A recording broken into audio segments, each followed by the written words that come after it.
Okay, so we are going to start today with mensurations, which is nothing but perimeter and perimeter areas and volumes, right? So basically it talks about perimeter, areas and volumes. So that's what we are having in today's session.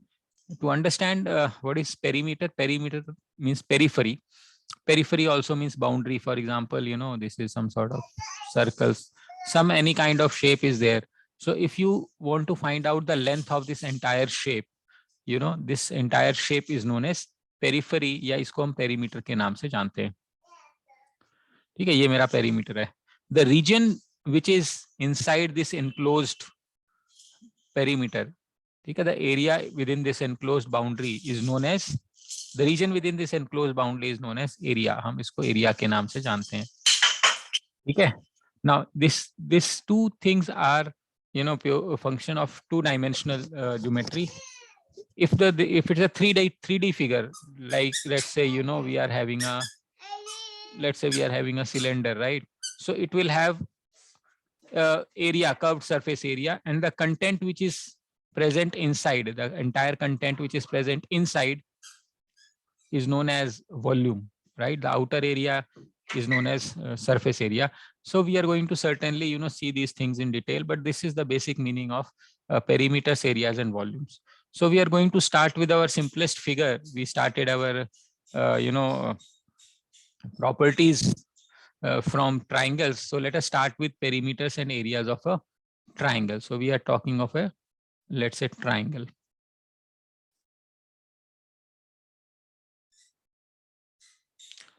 Now, depending on we did a lot of things in terms of classification of triangles, where we divided in terms of angles, where we divided in terms of side. So let us just say, this is some triangle. The vertex, जहाँ पे 2 points मिलती is always represented by capital alphabets. I have already told you. The length which is opposite to side angle A is by small a. The length which is opposite to angle B is small b. The length which is opposite to angle C is small c. So the perimeter is nothing but sum A plus B plus C. That is sum. This is known as perimeter. There is something known as a semi-perimeter. Semi का मतलब होता है half. ठीक है. And it is represented by S, which is nothing but A plus B plus C upon 2. So that is the simplest possible formula that we have in terms of perimeter. Now we will understand area of triangles, and we are assuming that all the three sides are different. So if you know the area of triangles, area of scalene triangle, you can always convert it into isosceles or equilateral triangle by replacing, A, B, C with some common variable. तो अगर हम C is equal to B कर देंगे तो isosceles हो जाएगा. C is equal to B is equal to A, सब दोनों बराबर हो जाएंगे तो ये इक्विलेटरल हो जाएगा. So the simplest formula that we have, area is given as half into base into height, right? Now we know, everybody knows this formula. Now when we say height, basically we mean corresponding height. So what do I mean by corresponding height? Let us say this is height h1. So the area will be half, let us say, base A into h1. Now let me say, if you take this particular height, let us say this is h2. So this area is same as half into, in this case, base is B and height is h2. This is, let's say, h2. Let's say, you drop a perpendicular to the third side. So this becomes, let's say, h3. So area can be given as half into C into h3. So this is nothing but area of triangle. Now from here, we can also derive few things. I mean, ratio of sides. For example, I can say A can be taken as 2A, 2A by h1, B can be taken as 2A by h2, and C can be taken as 2A by h3.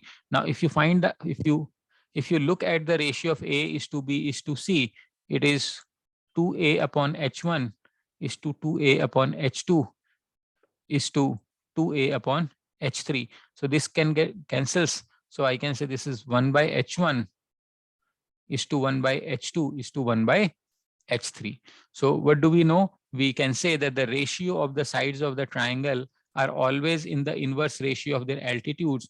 or you want to say the ratio of their altitudes is always in the inverse ratio of their sides.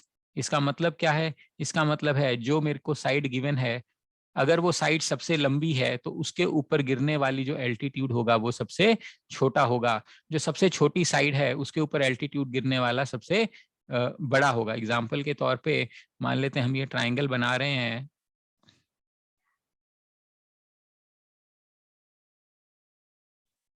मान लेते हैं हम ऐसा कुछ triangle बना रहे हैं, ठीक है, ऐसा सा। अब आपको पता है ये वाली साइड सबसे छोटी है, तो आप ध्यान से देखो, अगर अपन इसके ऊपर कोई एल्टीट्यूड बनाएंगे तो ये वाला जो एल्टीट्यूड है वो बचे हुए एल्टीट्यूड से बड़ा दिख रहा होगा। तो जो साइड सबसे लंबी है उसके सामने वाली हाइट सबसे छोटी होगी, जो साइड सबसे छोटी है, जो सबसे बड़ी साइड है उसके ऊपर गिरने वाली हाइट सबसे छोटी होगी, ठीक है। तो आई hope you have understood this area of triangle, most basic thing, सबसे बेसिक फॉर्मूला हमारा एरिया ऑफ ट्राइंगल में ये यूज होता है, ठीक है। फिर जो नेक्स्ट फॉर्मूला होता है, मान लेते हैं हमारे पास ये मतलब ये ट्राइंगल है, हम वही बोलते हैं ए बी सी, तीनों अगर हमें साइड्स पता है तो we apply what we called as a Heron's formula, and which is given as area is given as under root of s into s minus a into s minus b into s minus c, where s is, we have already discussed, a plus b upon semi-perimeter. So that is the next formula that we have in Heron's formula. Then we can also find out the area of triangle. Now if you know the two sides and this angle, so the area of triangle can also be found out half into BC into sine of angle A, which is same as half into AB into sine of angle C, which is same as half into AC into sine of angle B. So if you know two sides of a triangle and the included angle, and if you take sine of the included angle, it will always give you the area of triangle. So we can use the area of triangle using this particular method as well. Now this is obviously applicable to all kinds of triangles. Then we know in terms of capital R and small r, A can be given as ABC 4 times capital R, where you know that A, B, C are sides and R is circumradius. Right, so circumradius का formula निकालना है तो A नीचे आ जाएगा, R ऊपर चला जाएगा.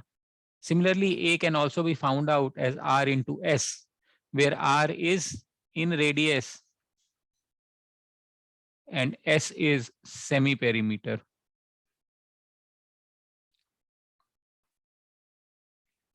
ठीक है, तो हम इस तरीके से area of all general figures निकाल सकते हैं। ऑब्वियसली अगर आप इसके अंदर A is equal to B put कर देंगे, आइसोलेस हो जाएगा, तीनों एक दूसरे के इक्वल पुट कर देंगे तो इक्विलेटर हो जाएगा।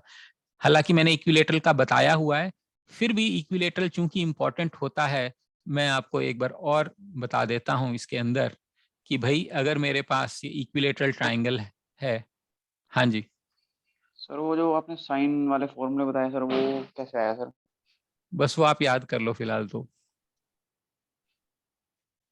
ठीक है। याद याद मतलब याद कैसे करूँ सर इनको? जैसे साइड जैसे लेके हाफ हाफ है, इन दोनों को, ये दोनों साइड ले ली मान लो अपन ने, तो उसके बीच वाला एंगल का साइन लेना है। अच्छा मान लो ये दोनों साइड ले ली ना, ए बी ले ली, तो इसके बीच में आ गया ये समझ तीनों आना चाहिए। ए बी तो साइड है और ये एंगल सी है। अगर ए सी साइड ले ली तो दूसरा जो बच गया वो लेना है। अगर अपन ने बी सी साइड ले ली तो बच गया वो एंगल लेना है। ऐसे याद कर सकते हैं अपन, ठीक है सर। ठीक है। अब अगर हमारे पास इक्विलेटरल ट्राइंगल है तो ये सारी साइड्स बराबर हैं। ऑब्वियसली हमने देखा है कि जो परपेंडिकुलर ड्रॉप करेंगे, वी हैव ऑलरेडी यूज्ड कांग्रुएंसी, तो हमें पता है कि ये a/2 बन जाएगा। ये h की वैल्यू हमेशा कितनी आएगी? √3/2a। ये याद रखनी है, ऑफकोर्स टाइप भी कर सकते हैं पाइथागोरस थ्योरम से। तो एरिया क्या बनेगा? Half into a into √3/2a। तो आपको हमेशा याद रखना area of equilateral triangle as √3/4a²। ठीक है, ये एक इंपॉर्टेंट रिजल्ट है। h की वैल्यू ये है, एरिया का जो इक्विलेटरल ट्राइंगल है उसका एरिया ये है, ठीक है। और उसी तरीके से मान लेते हैं हमारे पास कोई आइसोसेलेस ट्राइंगल है, मान लेते हैं ये हमारे पास ट्राइंगल है यहाँ पे, ठीक है। उस केस में मान लेते हैं ये ए है और ये दोनों साइड्स मान लेते हैं बीबी है, इक्वल साइड्स मेरी बीबी है। तो आइसोसेलेस ट्राइंगल में परपेंडिकुलर ड्रॉप करेंगे तो ऑब्वियसली आरएचएस कॉन्ग्रुएंसी थ्योरम से दोनों ट्राइंगल कॉन्ग्रुएंट हो जाएंगे। तो अगर हमें एच निकालना है तो पाइथागोरस थ्योरम यूज करके B square minus A by 2 का होल स्क्वायर यही बनेगा, which is nothing but 4b square minus A square, ऊपर अंडर रूट आ जाएगा, 4 बाहर, 4 का 2 बाहर आ जाएगा, तो मेरा आई हिट हो गया। Area is always given as half into base into altitude which is 4b square minus A square upon 2। तो इसको सॉल्व करेंगे तो a upon 4 under root of 4b square minus A square, B square कौन सी side है, जो equal वाली साइड है, ये मेरा एरिया ऑफ आइसोसेलेस ट्राइंगल हम कह सकते हैं। ऑफ कोर्स जो हमने ऊपर पढ़ा है वो सारे ट्राइंगल्स के लिए वैलिड है, तो ऑब्वियसली आइसोसेलेस के लिए भी वैलिड है और इक्विलेटरल के लिए भी वैलिड है। However, when you study the books, you will find that these questions are actually being, it is given, it is mentioned somewhere, and therefore we are expected to know it, and that's how you handle this question. I think we have almost covered the area of triangles. समझ में आ रहा है, कोई problem है इसमें किसी को भी? सचिन, नव्या, रोहन,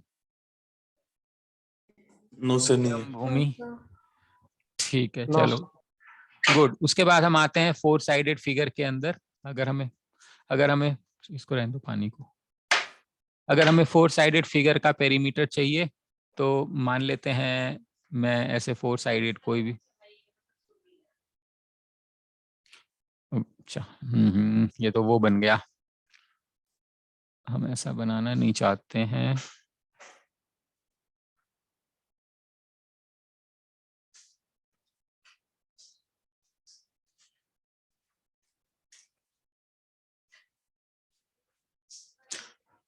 It is some,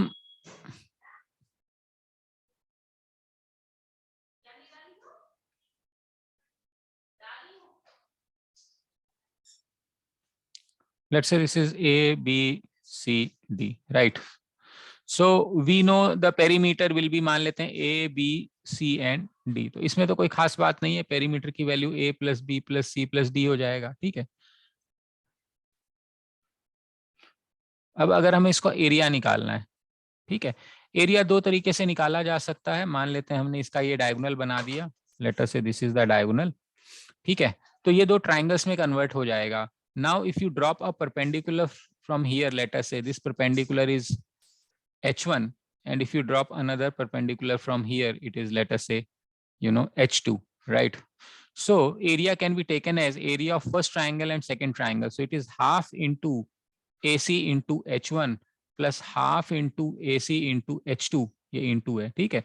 तो एरिया मेरा बन जाएगा half into AC into H1 plus H2। इसका मतलब है हाफ इंटू डायगोनल, ठीक है, half into diagonal into sum of the perpendiculars drawn on that side. लेकिन आप ये भी कह सकते थे कि जी डायगोनल डीबी ले लेते, तो वो भी हो सकता था, हाफ इंटू डायगोनल हम डीबी ले लेते और यहाँ पे एल्टीट्यूड H3 और H4 बना देते, तो भी मेरे पास ये एरिया आ जाता। तो डिपेंडिंग ऑन हमारे पास कौन सा डायगोनल दिया है और कौन सी साइड दी है, तो हम यहाँ से एरिया इसका बना सकते हैं, राइट। अब लेकिन ये भी हो सकता है कि हमारे पास ये ना दिया हो, लेट्स से हमारे पास ये है और जिसके अंदर हमें ये एल्टीट्यूड्स नहीं पता है, मान लेते हैं, तो हमें ये एल्टीट्यूड्स नहीं पता है, तो हम इसको कैसे हैंडल करेंगे? सो let us say I have these two diagonals, right? So I can always find out the area, I can always find out the area as half into, let us say this is diagonal D1 and this is diagonal D2.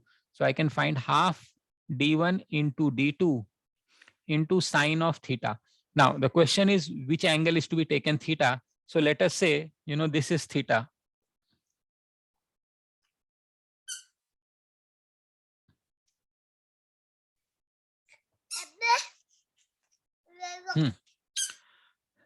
Let us say this angle is theta.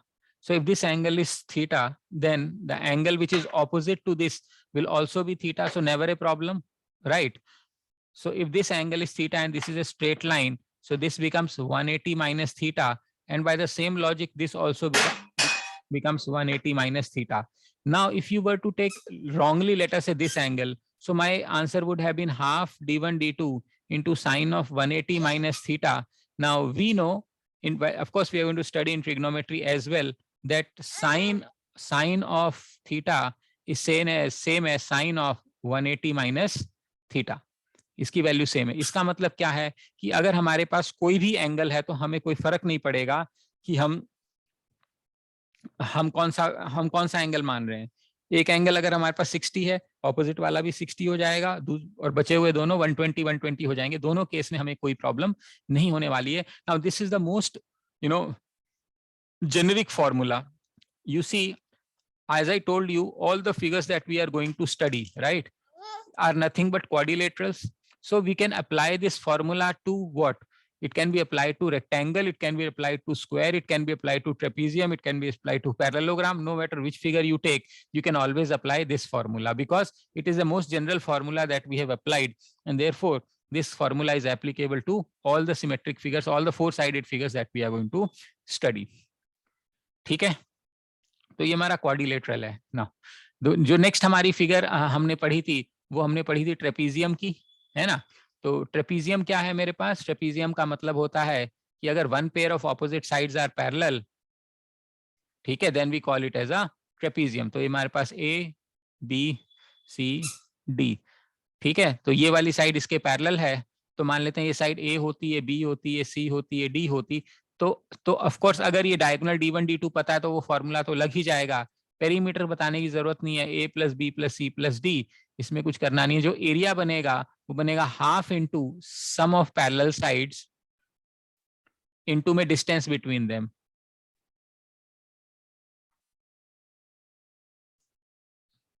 ठीक है, तो मतलब ये parallel sides है, इनके बीच का जो distance है यानी परपेंडिकुलर डिस्टेंस, चाहे यहाँ से कोई भी जो डिस्टेंस होगा, ये परपेंडिकुलर डिस्टेंस है, तो इसको हम h मान लेते हैं. तो जो मेरा एरिया बनेगा वो हाफ इंटू ए प्लस सी इंटू एच बनेगा. समझ में आ रहा है? मान लो इधर दोनों ये पैरेलल होती, तो जो पैरेलल लाइंस हमने लिए उसके बीच का जो डिस्टेंस है ना, हमें वो चाहिए होता है, वो हमारे लिए इंपॉर्टेंट है. तो ये हमारा एरिया ऑफ क्या बन जाएगा? ट्रेपीजियम. ठीक है, तो ये हमारा एरिया ऑफ ट्रेपीजियम बन जाएगा. इसके बाद हमें देखना है एरिया ऑफ पैरेललोग्राम. ठीक है, नाउ अब आप ध्यान से देखते चलना कि जो हमने ऊपर वाला फॉर्मूला पढ़ा, यानी जो हमने ट्रेपीजियम के लिए अप्लाई किया है, वो पैरेललोग्राम के लिए डेफिनेटली अप्लाई हो ही जाएगा.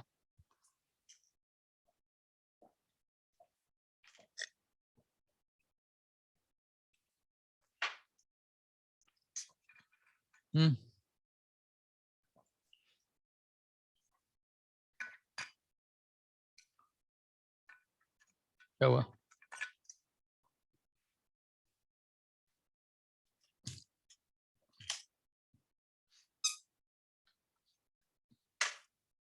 सो लेट अस से ये हमारा ट्रेपीजियम है. अगर हम ले लेते हैं पैरेललोग्राम, तो पैरेललोग्राम हमारे पास क्या थी? वन ऐसे फिगर जिनके opposite sides parallel and equal है. ये हमारी कैरेक्टरिस्टिक्स थी, ए बी सी डी. तो ऑब्वियसली अगर ये साइड ए है, ये बी है, तो ये वाली ए हो जाएगी, ये बी हो जाएगी. तो इसका जो पेरीमीटर आ जाएगा वो 2 टाइम्स ए प्लस बी आ जाएगा. एरिया अगर हम बात करें तो ये सेम चीज आ जाएगी, half into sum of parallel side, यानी ए प्लस ए इंटू में डिस्टेंस बिटवीन देम. इंटू में डिस्टेंस कौन सा हो जाएगा? ये मान लेते हैं डिस्टेंस है, ये h है, तो ये मेरा आ जाएगा इंटू एच. तो मेरा ये 2a में खत्म हो जाएगा, यानी a into H. So this is given my area. तो एरिया ऑफ ट्रेपीजियम क्या मिलेगा हमें? AH, where A is this side and B is this side, और H ये दिया हुआ है. अब कई बार ये भी पॉसिबल है कि हमें H की वैल्यू नहीं पता, हमें एल्टीट्यूड नहीं गिवन है, लेकिन दोनों साइड प्लस ये एंगल दिया लेटर से थीटा. ठीक है, तो हम ये फॉर्मूला कैसे निकालेंगे? यहाँ हम थोड़ी सी ट्रिग्नोमेट्री यूज करेंगे कि sine of theta is given as opposite side upon hypotenuse, right? So this implies H altitude is given as B sin theta. So यहाँ पे मेरा फॉर्मूला है A into H. H की जगह अपन B sin theta लिख सकते हैं, तो यहाँ B sin theta आ जाएगा. तो ये वाला भी एक एरिया है जो हम यूज करते हैं पैरेललोग्राम के लिए. ठीक है, तो क्या यूज हो गया मेरे पास? AB sine theta, where AB is the adjacent side and theta is the angle between the two adjacent sides. So this becomes the area of a parallelogram, right? Then we come down to area of, let us say, rhombus. तो अगर हमें area of rhombus बनाना है तो ये चारों sides मान लेते हैं बराबर हैं, ठीक है. We have already studied few things about, you know, the relationship between the diagonals and the sides. So this is A, this is A, this is A, this is A. We obviously understand that the perimeter is nothing but 4A, right? We understand that the perimeter is 4A, and we need to know the diagonal 1 and diagonal 2, right? So how do you find out area? We know the area can be taken as half of d1 into d2 into sine of theta, right? Now we know that in rhombus, diagonals bisect each other at 90 degree. Therefore, we take half d1 d2 sine 90, and we know that sine 90 is 1, and therefore you will see the formulas in the book as half d1 d2 as the area of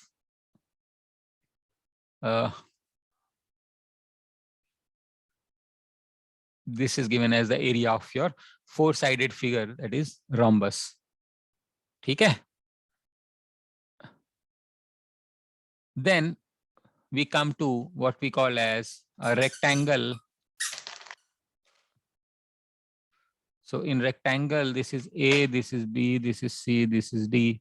This length is, normally it is known as L. This is breadth, so known as B. This is L, this is B.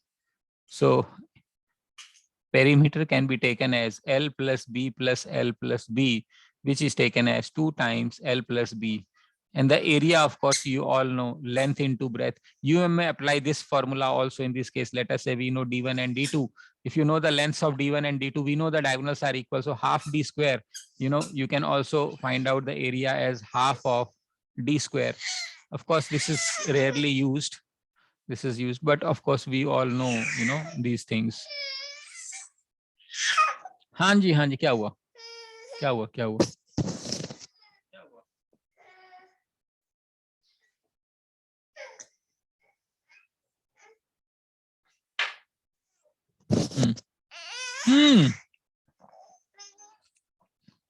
Now, in when we study this, the rectangles, area of paths are also required.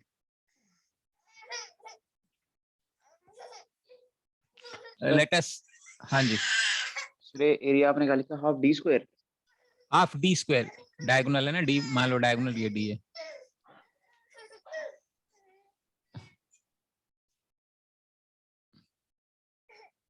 ठीक है, मान लो मैंने diagonal बना दिया, ये D. Half d1 d2 sine, नहीं sorry, half D square sine theta होएगा इसमें. ये डी है. हाँ, एक minute.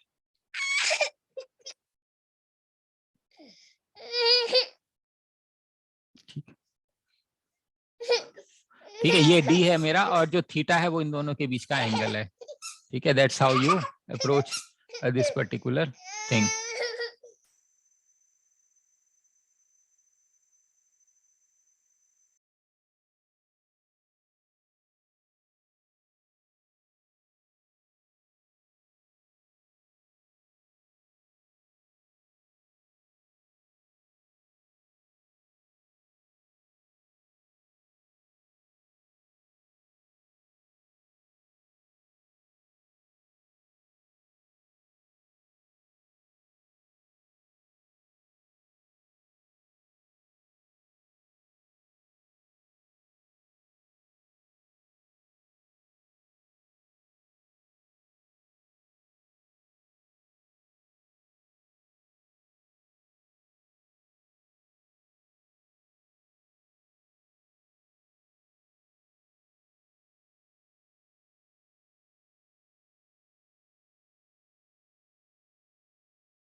Okay, so then let's say area of ये rectangle है, इसमें एरिया ऑफ पाथ के ऊपर क्वेश्चन बनता है।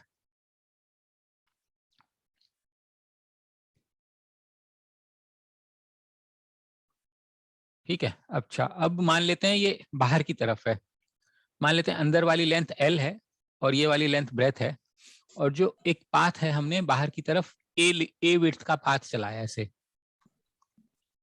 ठीक है, तो अब हमें एरिया निकालना है, ये एरिया ऑफ पाथ ये वाला। तो इसको हम कैसे निकाल सकते हैं, हमें ये देखना है। तो इसका एक तरीका ये होता है कि outer area minus inner area कर देंगे तो हमारा काम चल जाएगा। कैसे चल जाएगा, ये वाला लेंथ यहां से यहां तक अगर मैं बोलूं ये वाली लेंथ बी है, ये एक्स्ट्रा ए है, ये एक्स्ट्रा ए है, तो अगर मैं बाहर वाली लेंथ देखूंगा तो ये b+2a हो जाएगा। उसी लॉजिक से ये वाली लेंथ और ये वाली लेंथ अगर हम देखें तो ये L है, ठीक है, यानी यहां तक लेंथ L है, तो ये A है, तो ये A है, तो जो मेरी आउटर लेंथ है वो क्या बन जाती है, L+2a।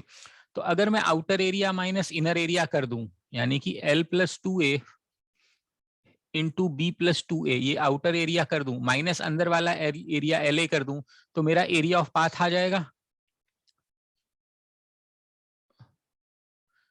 तो इसको सॉल्व करोगे तो बनेगा LB+2AL+2AB+4a² माइनस LB। LB से LB कटेगा, so we can always take 2a common, L+B+2a, this will give you the area of path.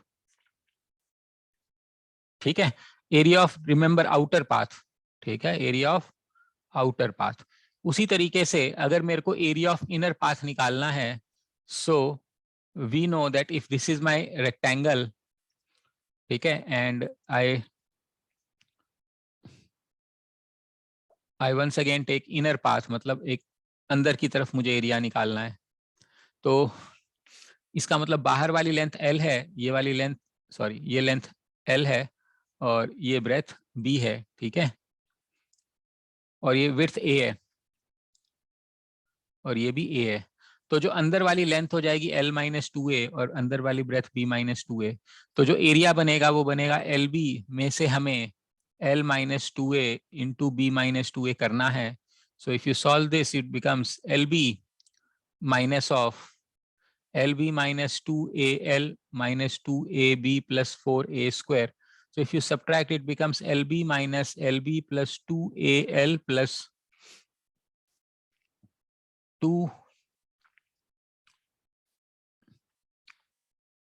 2AB plus 4a square. तो ये दोनों कटेगा, 2a कॉमन निकाल के L plus B, ये अंदर माइनस हो -2a, तो इसमें +2a आएगा, इसमें -2a आएगा, तो ये मेरे को क्या दे देगा, ये एरिया ऑफ पाथ दे देगा। लेकिन कौन सा पाथ दे देगा, area of inner path, as in inner मतलब L जो है ना, L के रिस्पेक्ट में हम देख रहे हैं, तो ये इनर पाथ हो जाएगा। ठीक है, तो इस तरीके से हम इसका एरिया निकाल सकते हैं। फिर कई बार ये भी हो सकता है, एरिया ऑफ क्रिस क्रॉस भी हो सकता है, और उसके बाद वॉल्यूम के ऊपर भी क्वेश्चन आते हैं कई बार कि भाई मान लो ये हमारी लंबाई चौड़ाई है 20 फुट 30 फुट, उसमें से हमने 3 फुट खड्डा खोदा कॉर्नर्स पे और उसकी मिट्टी निकाल के बचे हुए एरिया में डाल दी, what is the increase in the height, वहां पे वॉल्यूम कंजर्व हो जाता है, उस टाइप के भी क्वेश्चन बनते हैं। बट फिलहाल मैं आपको क्रिस क्रॉस पाथ के बारे में बता रहा हूं कि अगर हमें ये रेक्टेंगल हमें दे दिया और बोला कि हमने एक पाथ तो इस तरीके से चलाया है बीच में ऐसे, ठीक है, और एक पाथ हमने ऐसे चलाया है, ठीक, तो ये मेरा लेंथ है, ये मेरा ब्रेथ है, ये मेरा ए है, ये मेरा ए है, ठीक है। अब मुझे क्रिस क्रॉस पाथ निकालना है, तो कहना इसे ये अपने आप में एक रेक्टेंगल है, तो अगर मुझे ये येलो वाला रेक्टेंगल का एरिया निकालना है तो ये बन जाएगा L इंटू ए, सॉरी बी लिख दिया मैंने, L इंटू, ठीक है, LA बन जाएगा, ये वाला एरिया LA है। उसी तरीके से अगर मुझे ये वाला एरिया निकालना है, ठीक है, तो ये मेरा क्या बन जाएगा, ये b इंटू ए बन जाएगा। बट इसमें प्रॉब्लम क्या है, जब मैंने येलो वाला एरिया निकाला तो मैं ये एरिया ऑलरेडी आइडेंटिफाई कर चुका था। ये एरिया जो है, ये वाला बीच वाला एरिया है, मैं इसको 2 बार काउंट कर चुका हूँ। येलो में भी काउंट कर लिया और मैंने ग्रीन में भी काउंट कर लिया। तो इसका मतलब ये है कि इसको, तो ये 2 बार काउंट हो गया। 2 बार काउंट होने का मतलब है मुझे इसको सब्ट्रैक्ट करना पड़ेगा, यानी L A plus B A minus A square. क्यों? ये लेंथ ए है, ये लेंथ ए है, ये लेंथ ए, सब ए है, और ये पैरेलल चल रही है तो ये परपेंडिकुलर हो जाएगा, तो ये स्क्वायर बनेगा, तो मेरा एरिया बन जाएगा A into L plus B minus A. तो ये मेरा एरिया ऑफ क्रिस क्रॉस हो जाता है इसके अंदर, एक रेक्टेंगल के अंदर। अच्छा मुझे एक बात बताइए, मान लेते हैं ये क्वेश्चन ऐसे ना होके कुछ ऐसे हो जाता,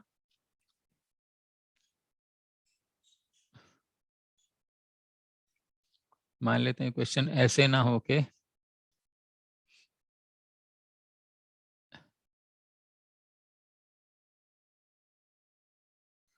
तो बताओ कैसे करते। ये बी है, ये एल है, तो क्या आंसर आता?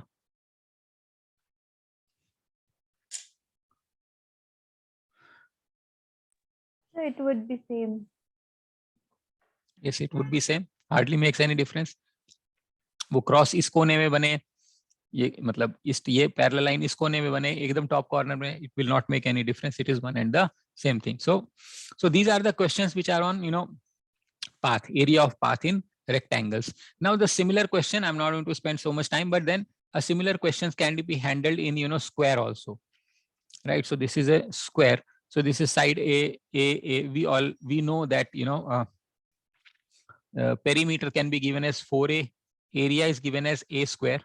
But if this is the diagonal D, right? So we know the relationship of D is equal to root 2 times A. We also know A is equal to D upon root 2, and we also know area is equal to half D square. So these are few things that you are expected to know and remember.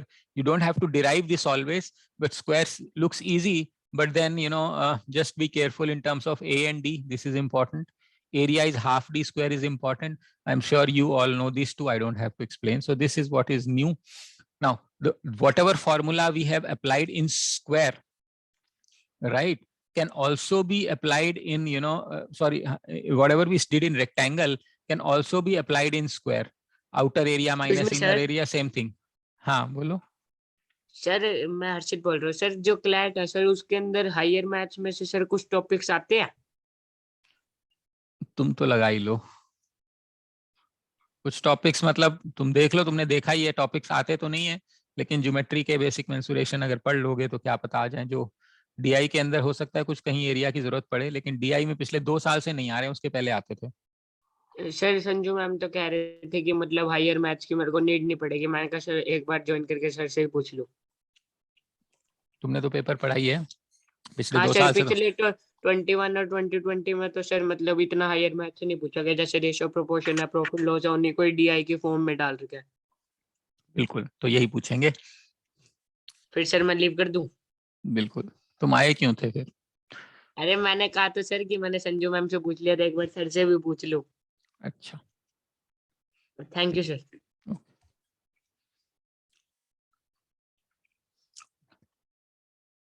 तो ये ए है, मान लो ये side ए है, ये कुछ width है W.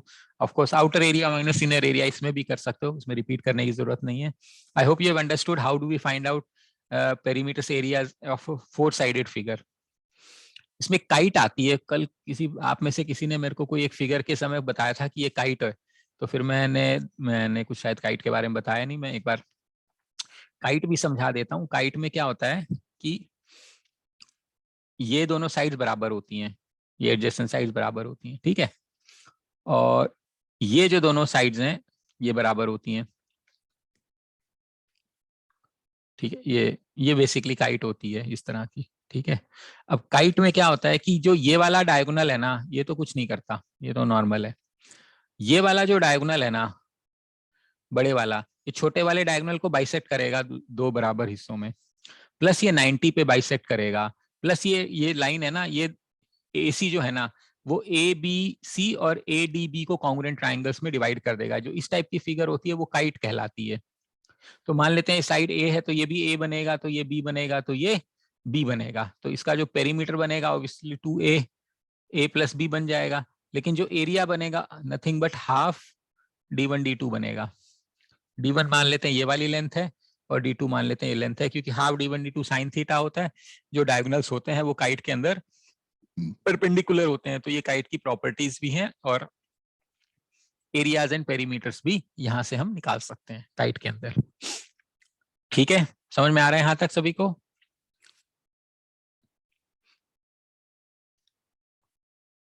Yes, sir.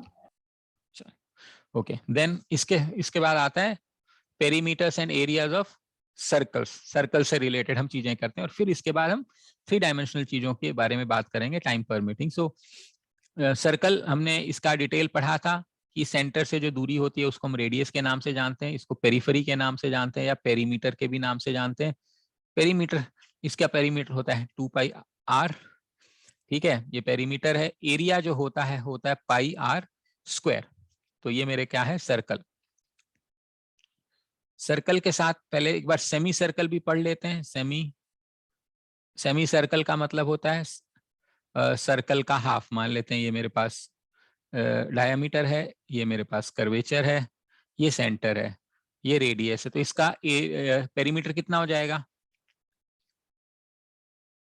Pi r plus b. Pi R plus 2r। ठीक है, डी, ये ध्यान रखना है। एरिया तो हाफ ही हो जाएगा, ये पाई आर स्क्वायर है तो ये हाफ पाई आर स्क्वायर हो जाएगा। ठीक है, so that is what is it is a semi circle. Right, now coming back to our circle. मान, oops,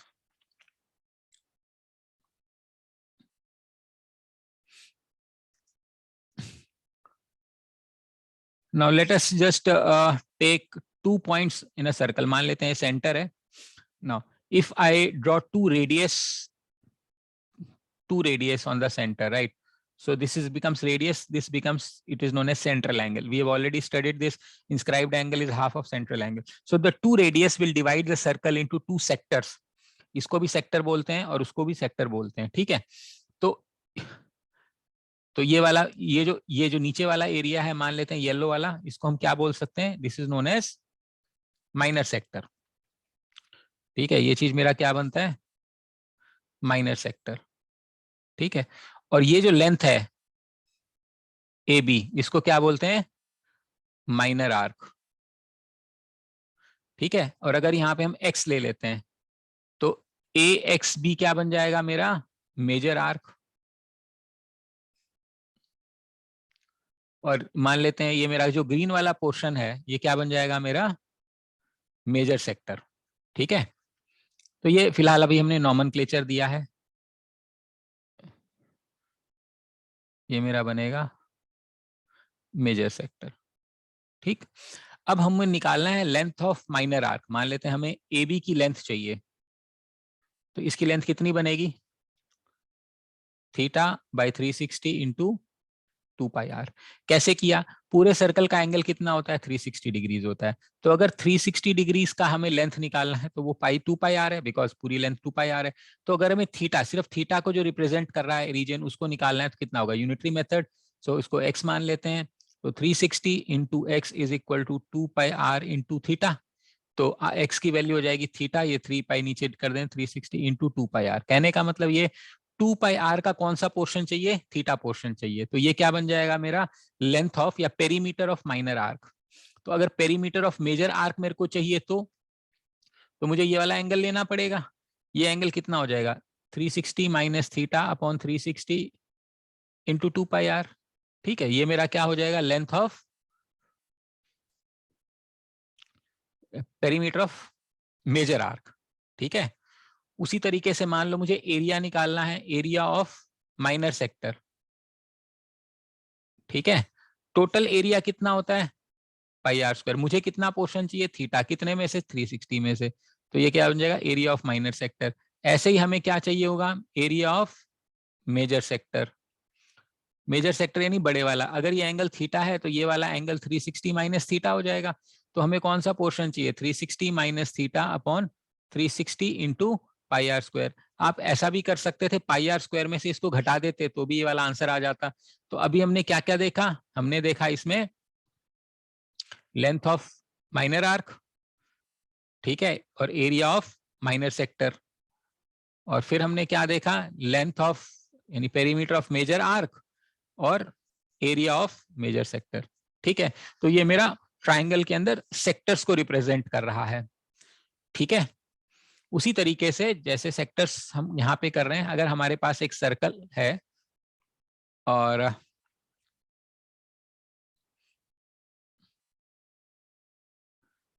इस सर्कल में मान लेते हैं मैंने एक कॉर्ड बना दिया, late us say I have made this chord AB. So it is dividing my circle into two components. Now this component is known as minor segment यानी दो हिस्सों में बांट दिया, and this would be known as major segment, right? Now let us say this is my center of the circle and these happen to be the radius, मान लेते हैं, ये मान लेते हैं radius है। उसी तरीके से let us assume ये भी मेरा रेडियस है जो कि एंगल यहाँ पे थीटा बना रहा है, right. So what all we need length of यानी we need perimeter of minor segment and perimeter of major segment, we need area of minor segment and area of major segment. अगर हमें perimeter निकालना है, perimeter किसका निकालना है, minor का, minor segment का। तो माइनर सेगमेंट किस चीज से बन रहा है, मान लो मैंने रेड लाइन ले ली, तो माइनर सेगमेंट ये वाला आर्क है, ठीक, लेकिन ये वाली भी लाइन है जैसे हमने सेमी सर्कल में निकाला था। तो अगर ये जो कर्वेचर वाला पोर्शन है ये तो हमें पता ही है, अभी अभी हमने किया था, ये तो क्या है, आर्क है, माइनर आर्क है इन सेंस, ये theta upon 360 into 2 pi R, ये तो हो गया। प्लस मुझे कौन सी लेंथ चाहिए, ए बी की लेंथ चाहिए, लेकिन मुझे ए बी की तो लेंथ पता नहीं है ना। अगर मुझे ए बी की लेंथ पता नहीं है, सिर्फ रेडियस पता है, तो हम ए बी की लेंथ कैसे निकालेंगे, मैं आपको कोशिश करके समझाता हूं। मान लेते हैं ये मेरा एंगल थीटा है, ये हमने थीटा लिया है, तो अगर मैं इस पे परपेंडिकुलर ड्रॉप करूं तो ये दोनों लेंथ बराबर हो जाएगी। ये मान लेते हैं साइड ए है तो ये भी साइड ए हो जाएगा, और चूंकि दोनों आरएचएस कॉन्ग्रुएंसी थ्योरम से कॉन्ग्रुएंट हो जाएंगे, ये वाला मेरा एंगल हो जाएगा थीटा अपॉन 2, समझ में आ रहा है। तो ये मेरा थीटा अपॉन 2 हो जाएगा। हम थोड़ी सी ट्रिग्नोमेट्री लगाते हैं, sine of theta by 2 is opposite side upon hypotenuse A by R. तो यहां से हम क्रॉस मल्टीप्लाई करें, a is equal to R sine theta by 2। A B की लेंथ कितनी है, ए बी की जो लेंथ है वो कितनी है, 2 टाइम्स ए, इसका मतलब 2r साइन थीटा बाई 2। तो जो मेरा टोटल पेरीमीटर आएगा वो बनेगा theta upon 360 into 2 pi R plus 2r sine of theta by 2। So what is theta by 2, theta is the angle made by the radius at the centre of the circle, तो ये theta by 2 हो जाएगा। तो ये perimeter of minor arc आ जाएगा। उसी logic से अगर हमें को पेरीमीटर ऑफ मेजर आर्क चाहिए तो हमें क्या करना पड़ेगा, ये वाली लेंथ लेनी पड़ेगी, ये पूरी की पूरी लेंथ, ये पूरी लेंथ लेनी पड़ेगी, प्लस ये वाली लेंथ वापस लेनी पड़ेगी। तो अगर हम इसको करेंगे तो ये बनेगा मेरा थीटा बाई 360। अभी अभी हमने पिछले वाले में लेंथ ऑफ मेजर आर्क करा था, तो ये बनेगा 360 minus theta upon 360 into 2 pi R plus A B. A B की लेंथ हम ऑलरेडी डिराइव कर चुके हैं, 2r sine of theta by 2। So this will give me perimeter of major segment. समझ में आ रही बात यहां तक, perimeter of minor segment and perimeter of major segment में कोई प्रॉब्लम है? Okay, then once we know the perimeter of major and minor segment, then we find out area of major segment and area of minor segment. So area of minor segment, area of minor segment कौन सा है यहाँ पे, मान लेते हैं मेरा minor segment ये नीचे वाला है, ये वाला, हमें सिर्फ ये निकालना है, येलो वाला पोर्शन। तो ये येलो वाला पोर्शन कैसे निकाल सकते हैं, area of sector minus area of triangle, ये बनेगा, ये क्या बनेगा, area of sector with sector minor sector minus area of triangle. कौन सा triangle, OAB, area of triangle OAB, ये करना है। तो ऑफ कोर्स हमें ये वाला पोर्शन पता है, एरिया ऑफ माइनर सेक्टर, पूरा सेक्टर अभी अभी हमने निकाला था पीछे, theta upon 360 into pi R square, यहां तक तो कोई प्रॉब्लम थी नहीं। अब एरिया निकालना है किसका, ट्राइंगल का। अभी अभी मैंने बताया था आपको, अगर दो साइड पता है तो half of side 1 into side 2 into sine of angle between them, उन दोनों के बीच में एंगल थीटा है, थोड़ी देर पहले किया था ना। तो ये बनेगा theta by 360 into pi R square minus half R square sine theta. So this will give me the area of minor segment. ठीक है, तो ये मेरा मिल जाएगा एरिया ऑफ माइनर सेगमेंट। और अगर अपने को एरिया ऑफ मेजर सेगमेंट निकालना है तो एक तरीका तो ये है कि हम पूरे पाई आर स्क्वायर में से इसको माइनस कर दें, या दूसरा तरीका ये है कि मेजर सेक्टर मेजर सेक्टर यानी ये ऊपर वाला आ जाएगा, ये मेजर सेक्टर हो जाएगा, ये मेजर सेक्टर है। अगर मेजर सेक्टर ले लूं प्लस ट्राइंगल ले लूं तो भी मेजर सेगमेंट आ जाएगा, ये भी एक तरीका हो सकता है। तो अगर हम मेजर सेक्टर ले लेंगे तो मेजर सेक्टर हमें पता है 360 minus theta upon 360 into pi R square है, इसमें बस एरिया ऑफ ट्राइंगल ऐड करना है तो half R square sine theta बनेगा। तो ये मेरा एरिया ऑफ मेजर सेक्टर हो जाएगा, मेजर सेगमेंट हो जाएगा। ठीक है, सो this will give you all things about sectors, segments, their perimeters and their areas. बताओ समझ में आ रही बात यहां तक सभी को?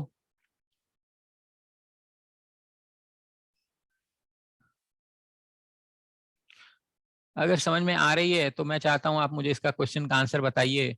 मान लेते हैं मेरे पास ये सर्कल है और ये मान लेते हैं मेरा ये सेंटर, ये एल है, ये आर है, मुझे एरिया ऑफ सेक्टर बताइए, माइनर मतलब। ठीक है, मुझे इसका एरिया चाहिए, निकाल के बताओ फटाफट।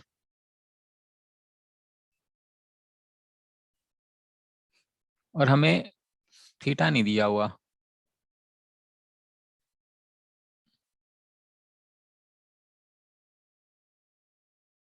ये रेडियस दिया है, ये दिया है, और हमें क्या निकालना है, एरिया निकालना है किसका,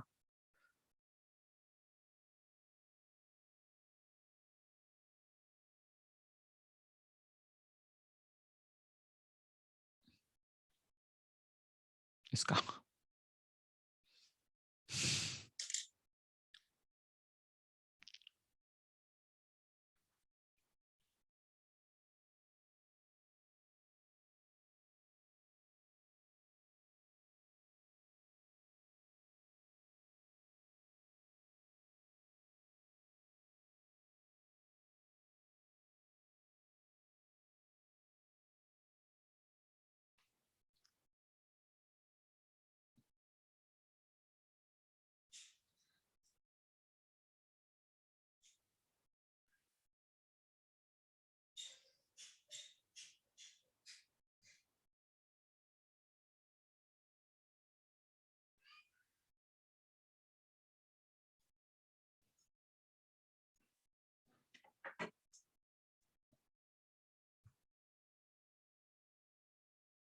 ठीक है नव्या, वेरी गुड। बाकी लोग निकालो। एक्चुअली तो ये डायरेक्ट फॉर्मूला है, बट मैं चाहता हूं कि थोड़ा सा निकाल लो। जब निकालोगे तो ये फॉर्मूला याद हो जाएगा जो मैंने अभी अभी आपको करवाया है, बस मैं इसलिए कह रहा हूँ।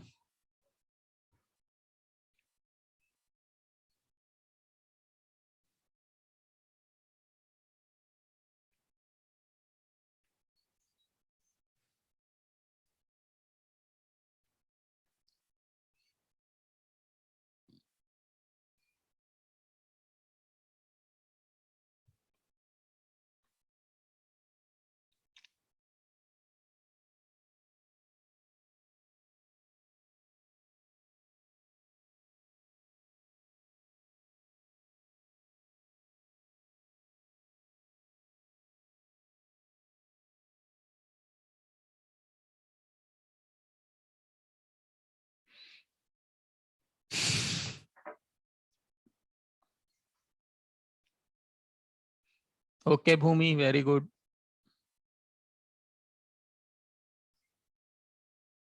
हाँ सचिन, करणदीप यस सर, निकालो आंसर, बताओ इसका। निकाल रहा हूँ सर। चलो ठीक है, good.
Okay, so Divyam gave me the answer. Good.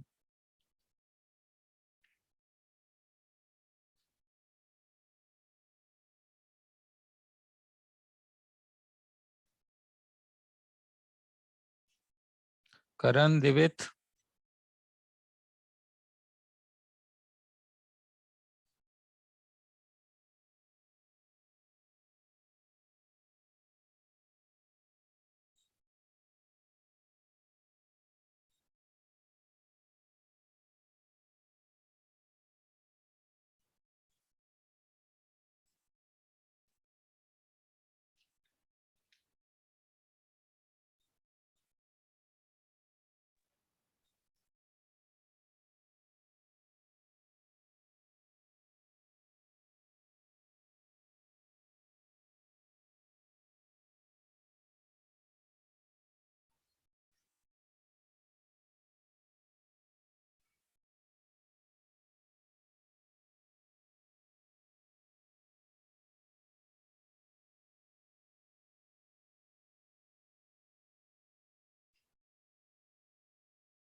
Okay, now we are asking for area, right?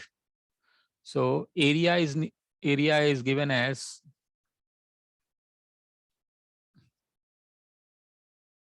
theta by 360 into pi r square. But we don't know anything about theta, but we know something about L, right? L is given as theta by 360 into 2 pi r. From here, I can replace this theta by 360 using this logic, right? So I can have theta by 360 is given as L by 2 pi r. लिखा जा सकता है. Now this value here, right? This can be replaced here. This particular component can be replaced here. So I have A as, इसकी जगह मैं ये लिख लेता हूँ L by 2 pi r. यहाँ पे मेरे पास आ जाएगा पाई आर स्क्वायर, पाई से पाई खत्म हो जाएगा, r से r खत्म हो जाएगा, हाफ LR आ जाएगा. So that is the area of sector is also given as half LR. ये डायरेक्ट भी याद कर सकते हो, but obviously since I taught you just now, I was expecting you will be able to tell me the answers.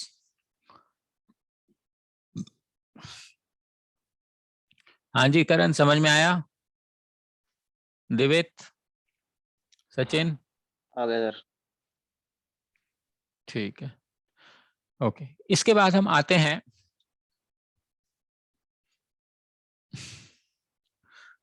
इसके बाद मैं आपको एक जनरल फॉर्मूला आपको बताना चाहता हूं उसका, रेगुलर पॉलीगन का. ठीक है, जनरली जो एग्जाम में क्वेश्चंस आते हैं ना, वो हेक्सागन पे आते हैं. क्यों आते हैं हेक्सागन पे? उसका एक रीजन है. पहले मैं एक बार हेक्सागन समझा देता हूं आपको, फिर मैं आपको समझाता हूं कि हेक्सागन पे एग्जाम्स में क्वेश्चंस क्यों आते हैं.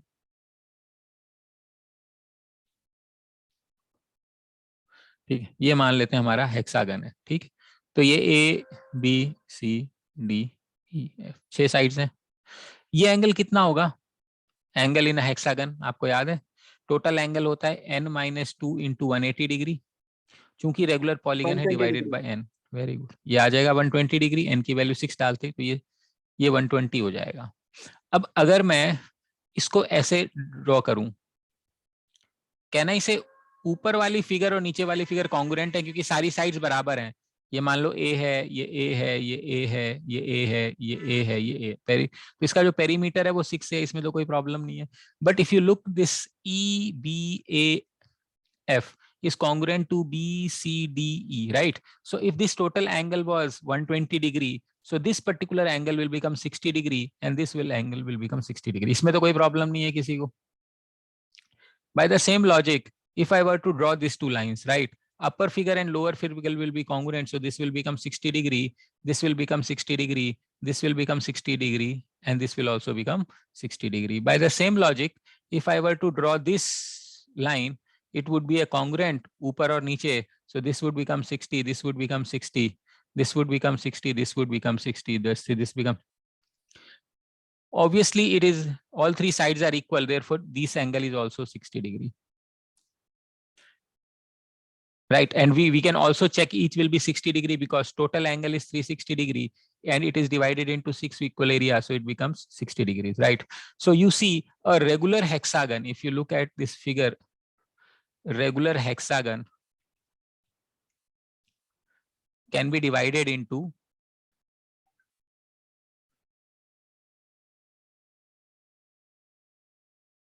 6 इक्विलैटरल ट्राइंगल्स. 6 इक्विलैटरल ट्राइंगल्स में हो सकता है. एक ट्राइंगल का एरिया ऑफ वन ट्राइंगल अभी हमने किया था, क्या बनेगा? √3/4 a². और कितने ट्राइंगल्स हैं ऐसे? 6 ट्राइंगल्स. तो क्या बन जाएगा? 6 × √3/4 a². ठीक है, तो हेक्सागन का जो एरिया बनता है रेगुलर हेक्सागन का, वो बन जाएगा 6 × √3/4 a². Now, you please see that this is a regular hexagon, right? And therefore, all the 6 equilateral triangles can be formed, and therefore we are able to find out the area of a triangle because it is an equilateral triangle, and we are able to find out. Now, what if it is not hexagon and it is some figure, some random figure? If it is some random figure, let us say,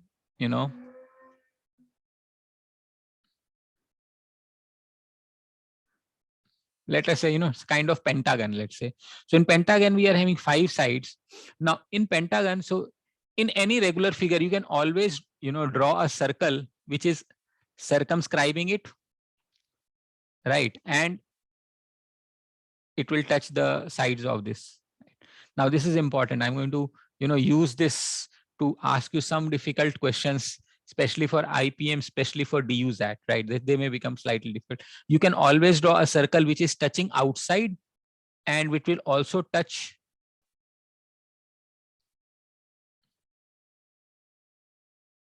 the inside, right? And it is true for all things. मतलब, but exam में ज्यादातर question आते हैं hexagon के, because hexagon का area और वो सब कुछ निकालना आसान होता है. तो इसका मतलब ये है कि जो वर्टेक्स से इसकी जो दूरी है, that is acting as a radius, right? तो जो वर्टेक्स से जो ये दूरी है, क्योंकि ये सर्कल है तो ये रेडियस एक्ट करेगी. ये वाली लाइन भी रेडियस एक्ट करेगी, ठीक है? ये वाली लाइन भी रेडियस एक्ट करेगी, ये वाली लाइन भी रेडियस एक्ट करेगी, और ये वाली लाइन भी रेडियस एक्ट करेगी. इसका ये मतलब है कि अगर मैं इस ट्राइंगल की बात करूं, कौन सा ट्राइंगल मैं येलो बना रहा हूं, मान लेते हैं ये ट्राइंगल, 5 ट्राइंगल बनेंगे ऐसे. मान लो एक ये ट्राइंगल बन गया. अब हेक्सागन, इसमें ये दोनों रेडियस है ना, तो ये दोनों इक्वल होंगे. चूंकि ये 60 डिग्री था पिछले वाले में और ये भी 60 था, तो हमने इस ट्राइंगल को इक्विलेटरल मान लिया. लेकिन इस केस में इक्विलेटरल नहीं होगा. ये क्या होगा? ये ट्राइंगल, मान लो इस ट्राइंगल की मैं बात करूं, तो ये क्या ट्राइंगल बनेगा? ये आइसोसेलेस ट्राइंगल. और कितने आइसोसेलेस ट्राइंगल्स हम बनाएंगे ऐसे?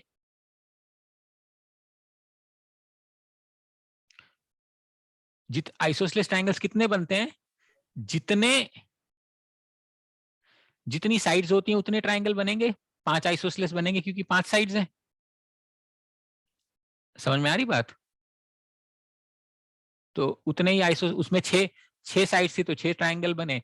अब इसका मतलब ये कि अगर मैं एक ट्राइंगल का एरिया निकाल दूं और उसको 5 से मल्टीप्लाई कर दूं, तो मेरा एरिया ऑफ हेक्सागन आ जाएगा या पेंटागन आ जाएगा. ये पेंटागन है मेरे पास फिलहाल, तो I am talking about pentagon.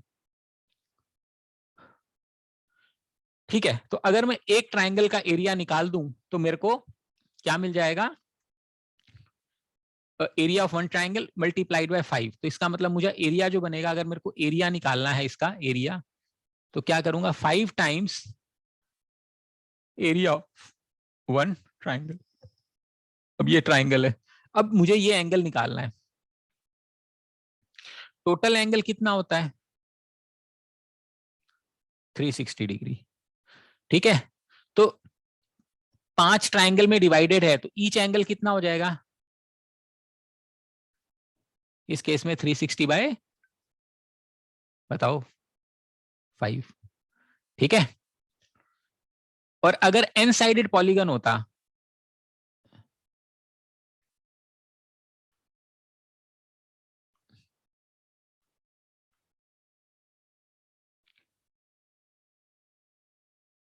तो ईच एंगल कितना हो जाता?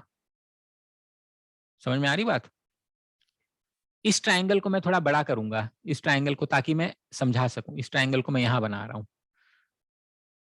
ये ट्राइंगल कुछ ऐसा है। ठीक है, ये वाला इसके बराबर है, ये दोनों, ये मान लेते हैं साइड ए है, तो मैंने ये साइड ए बना ली। ये एंगल कितना बनेगा? 360 डिवाइडेड बाय एन, ये एंगल है थीटा, ये वाला एंगल। ठीक है, अब मुझे इस ट्राइंगल का एरिया निकालना है। ठीक है, इस ट्राइंगल का क्या निकालना है? एरिया। तो एरिया क्या बन जाएगा इसका, इस ट्राइंगल का एरिया? Half R square sine theta. Half R square sine of theta 360 by N. ठीक है, ये भी कर सकते हैं हम।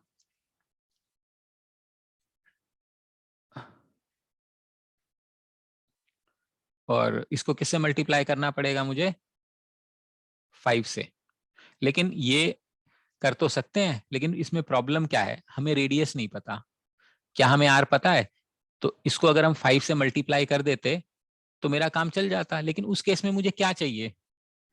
रिक्वायरमेंट क्या है यहाँ पे? रेडियस की, रिक्वायर्ड आर, जो कि नहीं है फिलहाल हमारे पास। हमारे पास क्या है? ए है। ठीक है, तो इसका मतलब क्या है कि ये पता नहीं है, ए है। अब मुझे इसका एल्टीट्यूड निकालना पड़ेगा। मैं थोड़ी डेरिवेशन कर रहा हूँ, एग्जाम में नहीं करना है, लेकिन जो आईपीएम के बच्चे हैं, बाकी अगर आप बैंक एसएससी के लिए छोड़ सकते हैं इस डेरिवेशन को, बाकियों के लिए मैं बता रहा हूँ। अगर ये परपेंडिकुलर ड्रॉप करूंगा तो ये बाइसेक्टर हो जाएगा। तो ये वाला एंगल कितना बचेगा? इसका आधा कितना हो जाएगा? 180 बाय एन। क्लियर है? ये वाला एंगल कितना हो जाएगा? ये वाला जो एंगल है ये 180 बाय एन है। कोई दिक्कत है इसमें? No sir. ओके, ठीक है। और ये वाली लेंथ हो जाएगी a/2,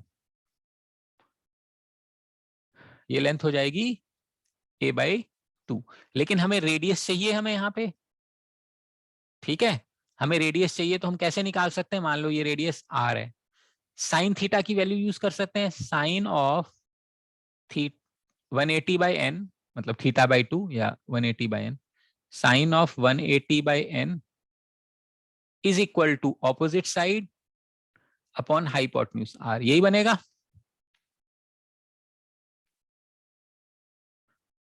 ठीक है, या फिर हम इतनी मेहनत क्यों कर रहे हैं, ये नहीं, एच निकाल लेते हैं। छोड़ो इसको, इतनी मेहनत नहीं करें, एच निकाल लेते हैं। एच निकालने के लिए हमें tan थीटा यूज करना पड़ेगा, ताकि सीधा ट्राइंगल का फॉर्मूला लगा दें, हाफ बेस इनटू हाइट। इतनी मेहनत तो कर ही रहे हैं।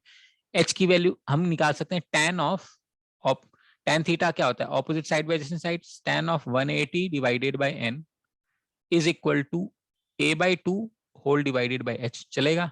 हमें h चाहिए, h is equal to a/2 whole divided by tan of 180 by n। tan of 1 by tan theta कितना होता है? cot थीटा, तो 1/2 cot ऑफ 180 बाय n आ जाएगा। समझ में आ रही बात? तो h की वैल्यू क्या आ गई? h की वैल्यू आ गई a/2 cot of 180 by n, ये h आ गया मेरे पास। अब मुझे एरिया ऑफ ट्राइंगल निकालना है, तो ये बनेगा half into base into height, right? तो हमें पता है हाफ इंटू बेस की वैल्यू a है, और h की वैल्यू क्या है? a/2 cot of 180 degree divided by n, right? So this will give me my area is a square by 4 cot of 180 upon n।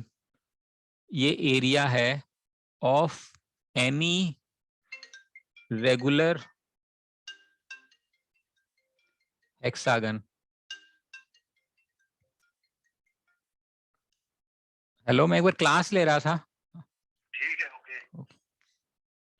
ठीक है, तो ये मेरा बन जाएगा एनी रेगुलर हेक्सागन। ये इंपॉर्टेंट बात है।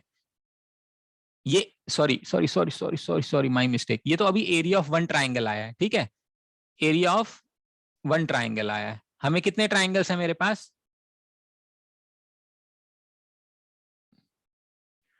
ठीक है, तो फॉर एन ट्राइंगल्स, क्योंकि एन एन लिया है ना मैंने यहां पे,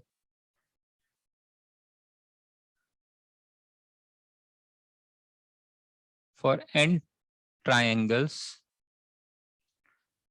n into A square by 4 cot of 180 by n बनेगा। ये फॉर्मूला बन जाएगा n A square by 4 cot of 180 by n। ये मेरा है area of an any regular polygon of n sides. ये फाइनल रिजल्ट आएगा हमारा, ये याद करना है हमने आपको। सबसे इंपॉर्टेंट है ये N A square by 4 cot of 180 by n, ये इंपॉर्टेंट रिजल्ट है। ठीक है, ये एरिया आ जाएगा मेरा। ठीक, अब इसको हेक्सागन में पुट करके देखना चाहें तो आप चेक कर सकते हैं।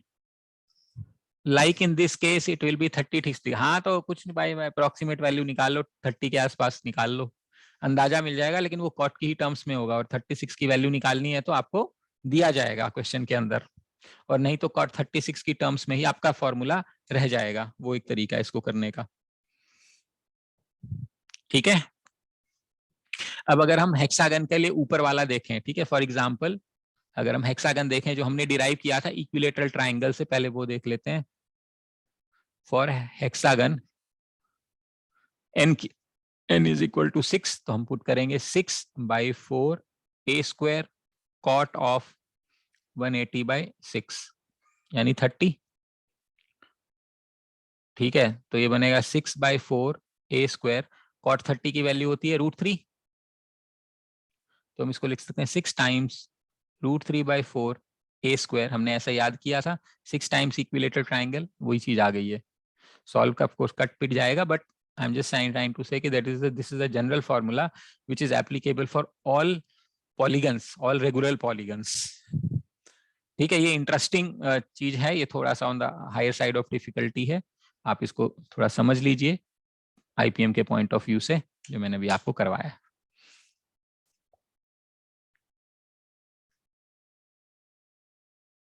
ठीक है, बोलो, क्लियर है यहां तक?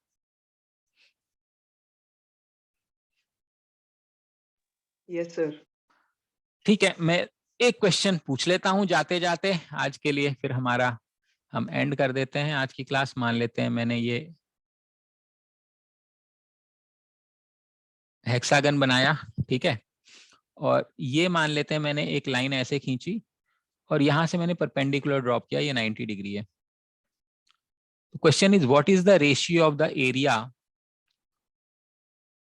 Of the triangle to the hexagon.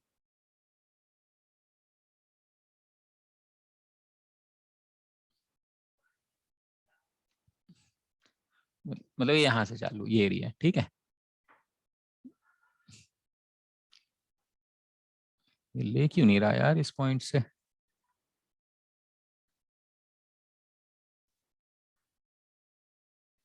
समझ गए होगे मेरा क्वेश्चन? इन दोनों का एरिया बताना है, ratio of area, ratio of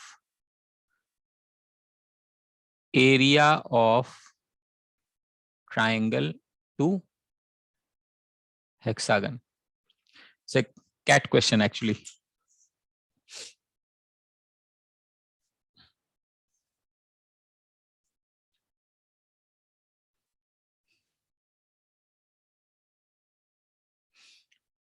एक ये क्वेश्चन है, और एक और क्वेश्चन वो होमवर्क के लिए दे देता हूं, इसका आंसर मुझे अभी बताओ।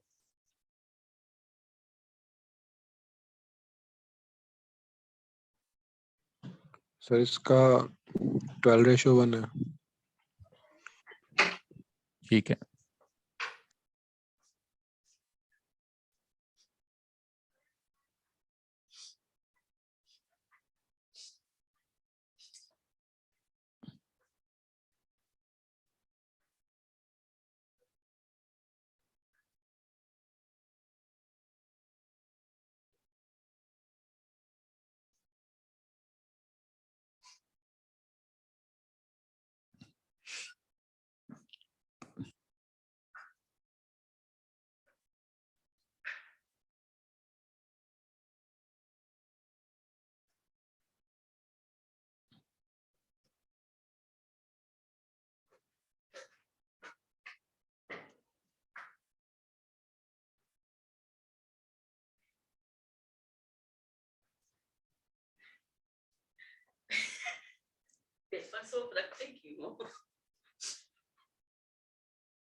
मतलब ये पूरी साइड अगर a है, यहाँ से यहाँ तक अगर a है, तो ये a/2 है, ये भी a/2।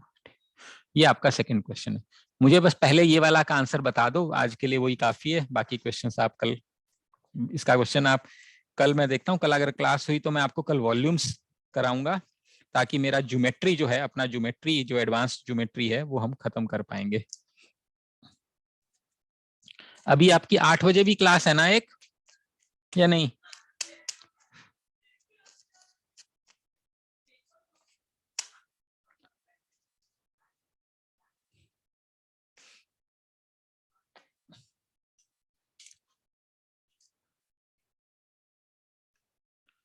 हाँ जी, दिव्यम, नव्या, करणदीप, इसका आंसर बताओ।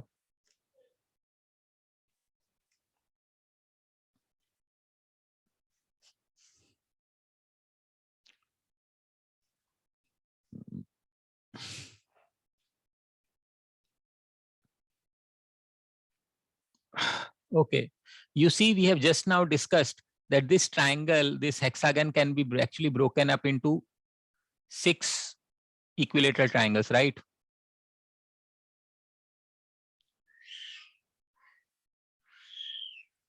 So 6 equilateral triangles, उसमें से equilateral triangle पे ये perpendicular है, तो ये हाफ हो जाएगा। ऐसे अगर हम टुकड़े बनाएंगे तो टोटल कितने टुकड़े बनाए जा सकते हैं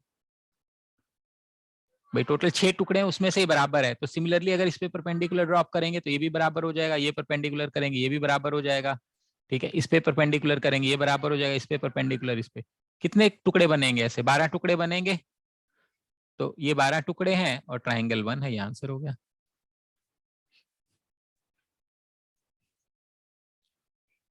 हाँ जी guys, making sense? Yes, sir. ठीक है, Yes, sir. इसको आप करना घर पे, और फिर मैं आज के लिए रैप अप करता हूँ, ठीक है।